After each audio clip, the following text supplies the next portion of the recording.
जिंदगी की तलाश में हम मौत के कितने पास आ गए।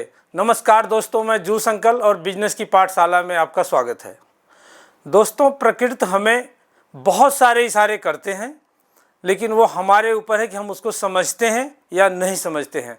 आज इसको मैं आपको एक मछली की कहानी के माध्यम से बताने की कोशिश करूँगा कि दोस्तों, जब मछली होती है उसको ज़िंदा रहने के लिए सबसे ज़्यादा ज़रूरत होती है पानी की।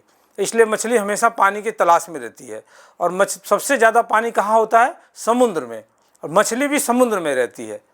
लेकिन जब बरसात के मौसम में नदियाँ पानी लेकर के समुद्र में गिरती है तो मछली को ऐसे लगने लगता है कि ये पानी जहाँ से आ रहा है वहाँ पानी बहुत ज़्यादा है, और मछली समुद्र को छोड़ करके नदियों में आ जाती है।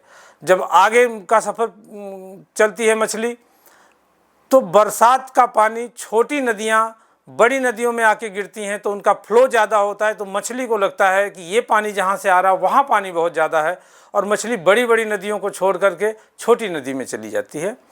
और जब वो आगे चलती है तो छोटी नदी में गांव के कुछ नाले का जो पानी होता है वो आके नदी में गिरता है, तो नाले का पानी का फोर्स जो होता है वो नदी से ज़्यादा होता है, तो मछली को लगता है कि ये पानी जहाँ से आ रहा है वहाँ पानी बहुत ज़्यादा है, तो मछली उस नदी को भी छोड़ करके नाले में चली जाती है।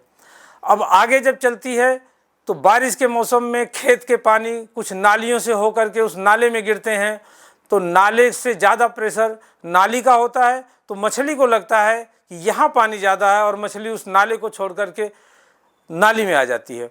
और आगे वो नालियाँ जाके किसी खेत में किसी खड्डे में ख़त्म हो जाती है, और जब बरसात ख़त्म हो जाता है तो मछली अपने को खेत में फंसा पाती है, खड्डे में फंसा पाती है, और वो किसी शिकारी के हाथ मारा जाती है।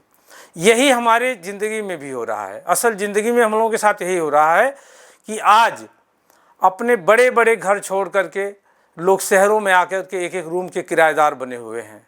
दोस्तों, कई बार ऐसा होता है कि मौके हमारे पैरों के नीचे होते हैं, लेकिन हमें जगह की अदला बदली बहुत अच्छी लगती है और हम उसको ध्यान नहीं दे पाते हैं। मेरा कहने का मतलब ये है कि जब भी आप अपना समुद्र छोड़ें, जब भी अपना गांव छोड़ें, तो पहले 10 बार सोचें कि क्या ऐसा तो नहीं कि यहीं पर भी कोई विकल्प हो सकता है। हम अपनी खेती को दूसरे तरीके से, अपने धंधे को दूसरे तरीके से, या अपने दूध के काम को दूसरे तरीके से करके, या मछली पालन के काम को दूसरे तरीके से करके अपने पास मौके यहीं बना सकते हैं। तो कहीं ऐसा तो नहीं कि हम अपना समुद्र छोड़ के किसी नाली में किसी खड्डे में फंसने जा रहे हैं। क्योंकि हमें जगह की अदला बदली बहुत अच्छी लगती है, लेकिन हम इस अदला बदली में कई बार नुकसान में चले जाते हैं। तो इसी के साथ मैं कहूँगा, प्रकृति के इस इशारे से सीख लीजिए, और मैं कहूँगा कि जब बदलेंगे आप तो बदलेगा भारत। जय हिंद।